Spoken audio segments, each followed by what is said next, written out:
So I just learned about what Socrates and subsequently Plato, and their like thought around democracy and how they were against it. Because essentially what they thought was that if everyone had a vote, equal vote, usually the people that get up to the top, the leaders that get elected, are not the educated or the qualified. It tends to be the people that are loudest and can appeal to the lowest common denominator, i.e., what's happening right now. But I wanted to kind of pull that out from government right now and then just kind of apply it to social media. Because we all know, for some reason, a lot of people put so much weight into what these like random internet people say.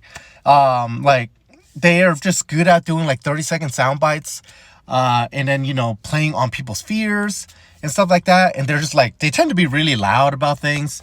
And but we don't put any weight into actual scientists that have like went to school to study this or are actively researching anything. There's so much weight put into like these random people saying anything, but we don't, they don't like put any like thought or like want to accept what scientists want to say. And that the other thing is, I think because this comes to the lowest common denominator.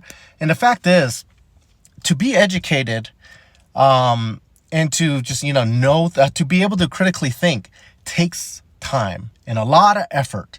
If you look at a lot of these like scientific videos, they tend to be longer than a minute.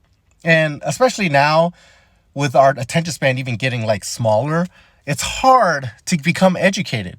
And I'm not even necessarily talking about just academically, because to be educated is sometimes you got to take your own ego out of it, your own beliefs on things, especially like if you come from certain backgrounds and stuff, like you come with certain beliefs, you got to be able to take your ego out of it. So going away from academia to be educated on societal issues and cultural issues and all these other things, you got to be able to take your own ego out of it and your own biases.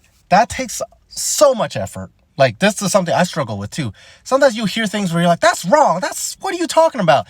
But I try to take at least a little bit of time in my day. It doesn't even have to be at that moment or that day, but sometime think about what they said. See if it makes sense. It may anger you, but work through it. And that's something like that's just so prevalent on the internet right now. It's just like we just put so much stock into these random people saying and not listening to actual science or scientists.